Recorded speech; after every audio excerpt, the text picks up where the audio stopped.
honorera André Dicker.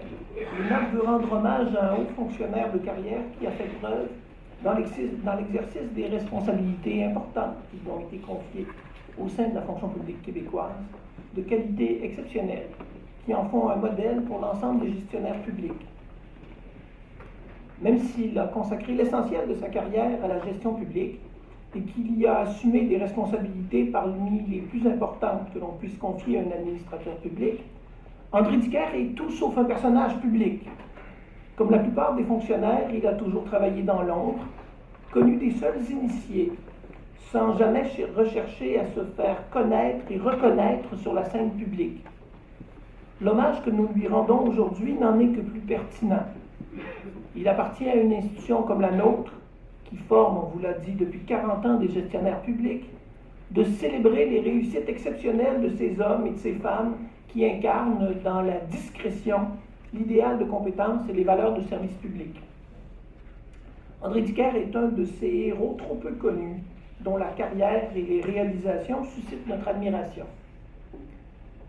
M. Dicker est un diplômé de l'ENA.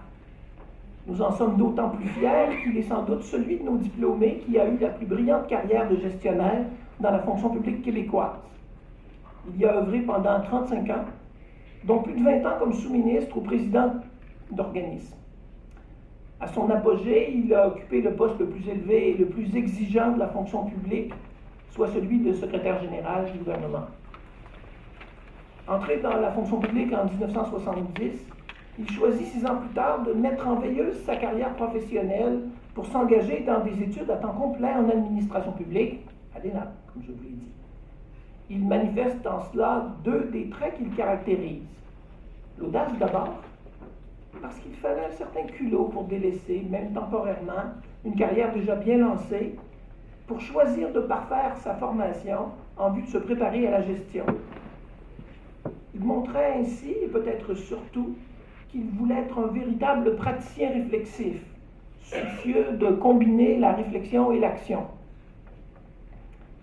Il occupe en 1985 son premier poste d'administrateur d'État, à titre de secrétaire adjoint aux politiques administratives au secrétariat du Conseil du Trésor.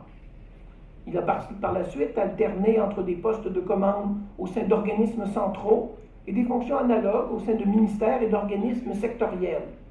Il a ainsi été sous-ministre adjoint au ministère de l'Énergie et des Ressources de 1986 à 1987, secrétaire adjoint aux politiques budgétaires au Conseil du Trésor de 87 à 89, sous-ministre de la Santé et des Services sociaux de 89 à 92, secrétaire du Conseil du Trésor de 92 à 95 et président directeur général de la Régie de l'assurance maladie de 95 à 97. Il a ensuite bifurqué temporairement vers le secteur privé, où il a occupé pendant 3 ans un poste de vice-président au sein du groupe CGI. Il a été rappelé dans le secteur public en 2001 pour assumer les responsabilités de premier président-directeur général de la Financière agricole du Québec. Finalement, il a été nommé secrétaire général du gouvernement en 2003. Il a pris sa retraite en 2009, une retraite qui n'en est pas vraiment une d'ailleurs, puisqu'il continue à intervenir à titre de conseiller auprès de diverses organisations publiques. Au-delà de son exceptionnelle longévité comme sous-ministre et de l'importance des postes qu'il a occupés, c'est d'abord l'envergure des réalisations de M. Dicker qui lui mérite notre admiration. Dans tous les postes qu'il a occupés, il a laissé sa marque comme un homme de défi, à la fois rigoureux et audacieux, aussi solide dans la conception de politiques sensibles que dans la mise en œuvre de réformes majeures.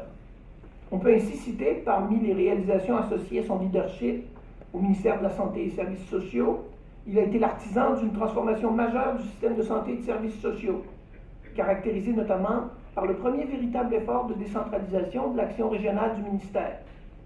Au Conseil du Trésor, il a mené une vigoureuse politique de réforme, marquée notamment par l'implantation du concept de planification stratégique et par la mise en œuvre du concept d'imputabilité des gestionnaires publics devant l'Assemblée nationale.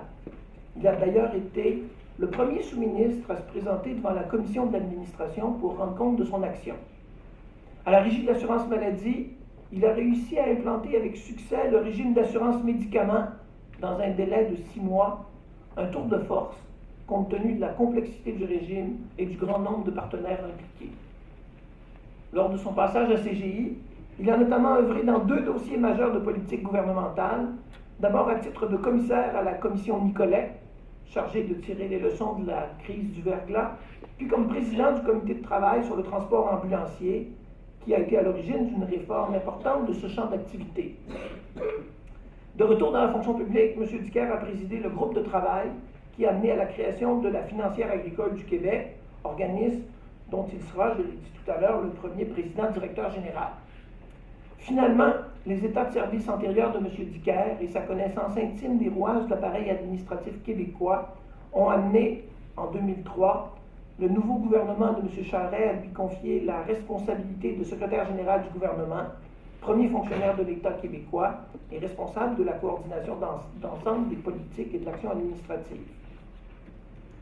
Homme de réflexion et d'action, il a démontré dans toute sa carrière une exceptionnelle capacité à développer des solutions à la fois innovatrices et pragmatiques à des enjeux de politique complexes. Il s'est aussi révélé comme un organisateur et un mobilisateur hors pair à qui on a confié des missions d'implantation de réformes parmi les plus périlleuses et les plus délicates. C'est aussi un homme de passion, s'engageant avec intensité dans les dossiers qu'il pilote et défendant avec fougue les idées auxquelles il croit.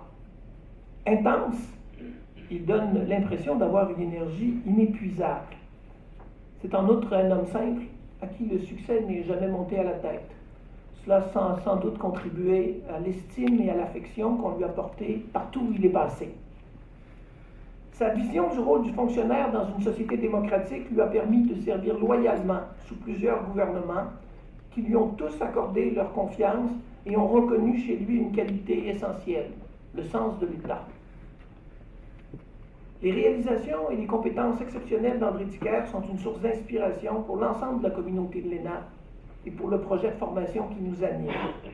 Nous sommes donc très fiers d'honorer aujourd'hui ce grand diplômé de notre institution en le faisant docteur d'honneur en administration publique de l'Université.